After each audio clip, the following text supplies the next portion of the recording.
Nagpalit na naman po guys ng panibagong muka at kulay. Itong si Kalbo.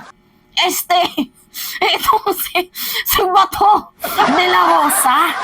Basta talaga para sa boto, no? Basta talaga para sa ikapapanalo lang, ano?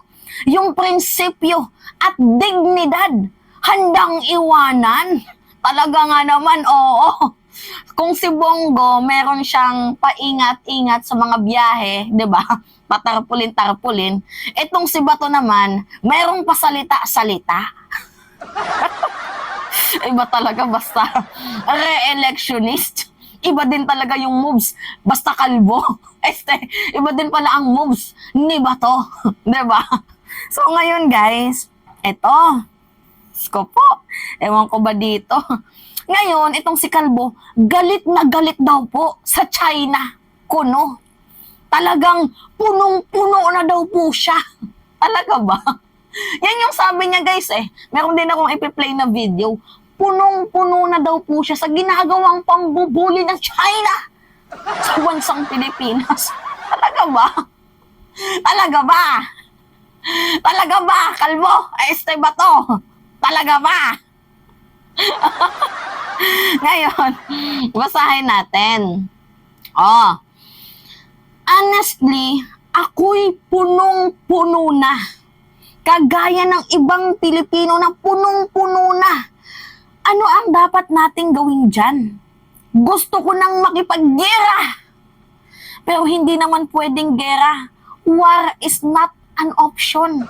Ito ata yung tinutukoy ni Harry Roque na Judas na gustong makipaggera tapos si President Marcos yung sinisisi ninyo. Yan lantaran na si Bato yung gustong makipaggera.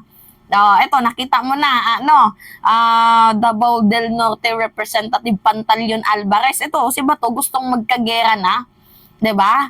Samantalang si President Marcos ang tinitirada nyo na gustong tayo, ipabomba sa China. Kung di ba naman kayo mga matitilok. So ngayon nga guys, ito yung comment ni Bato. Nanggagalaiti daw po siya. Galit na daw po siya. Paano magalit, Kalbo? Galit na daw po itong si Bato.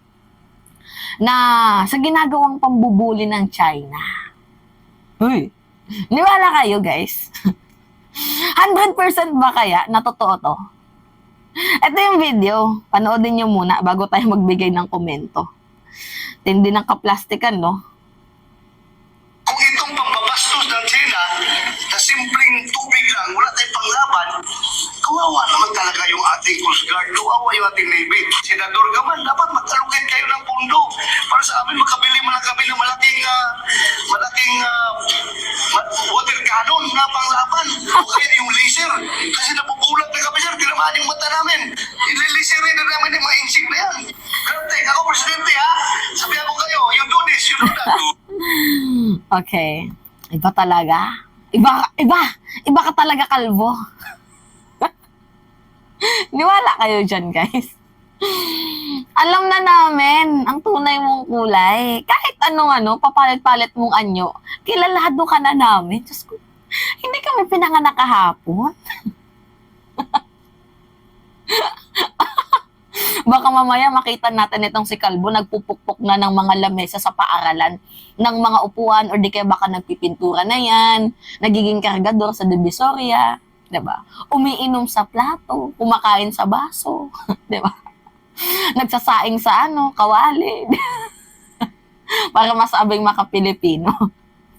Anyway, yung ganong galawan, laos na yun. Ngayon, ito na. Kasi syempre, mga napapanahong issue.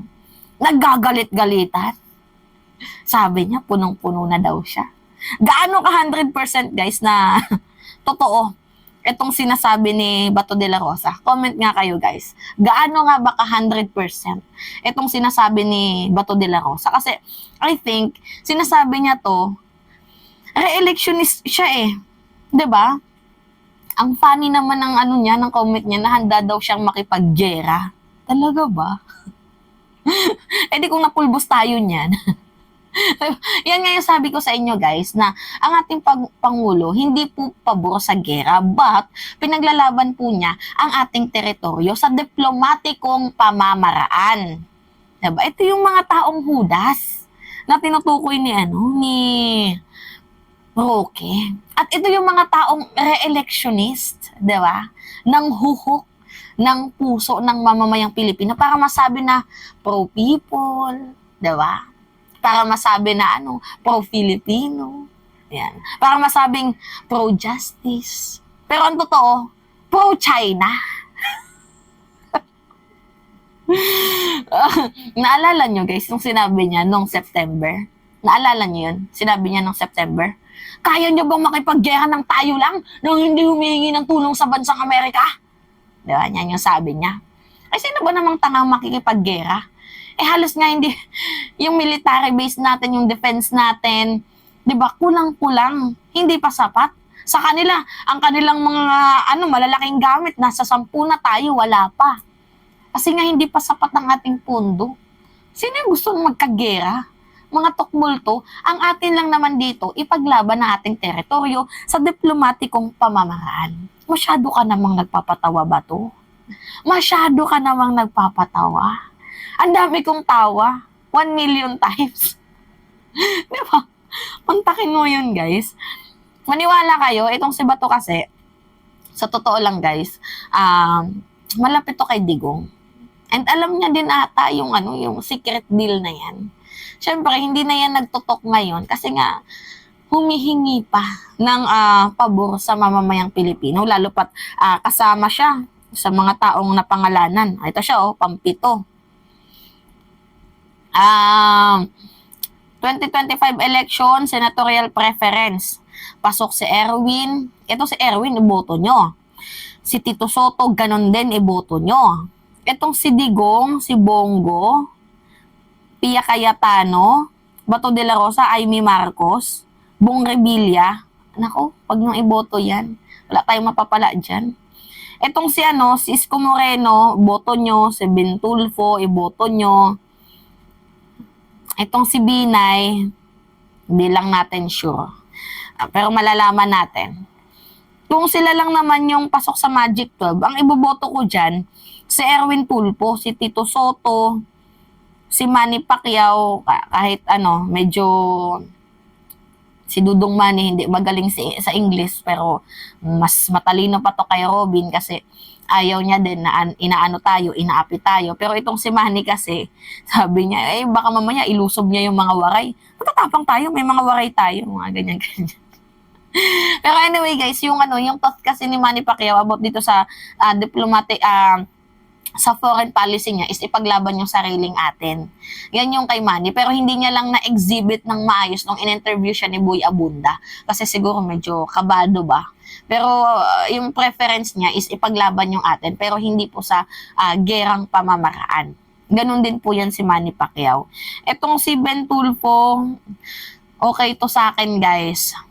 Si Bitag, etong si Erwin, mas lalong okay. Pero, syempre, hindi natin alam pa, hindi pa natin sure kasi, masyado din kasi silang play safe Diba? To the point na hindi muna sila nagko-comment sa mga bagay-bagay. Pero anyway guys, masyadong patawa si Bato. Natawa ba kayo? Kasi ako natawa ako Siguro mga 100%. Nagpapatawa si Bato, masyado pang hindi pa lumalalim ang gabi pero comedy bar na itong si Bato. Diba? Paglaban niya daw ang Pilipinas, gusto niya daw makipaggera, punong-puno na daw siya. Punong-puno ng bato ang utak mo. Yun. Yung kayo dito. Kasi guys, ang China kasi bagsak ng ekonomiya nila. Napagtripan na naman nilang Pilipinas. Diba? Kasi madaming yamang dagat. Dati, sila sugasog sila sa pagkuha ng yamang dagat dyan sa West Philippine Sea kasi pinayagan lang ni Digong. Pero ngayon, nakitaan ni President Marcos ng lapses, tigil. Kaya bagsak ang ekonomiya ngayon ng China, guys. So, anyway, yun lamang ho guys, at it's me again, si Mima Alicia nyo, tagbabalik ulit para sa ating panibagong video.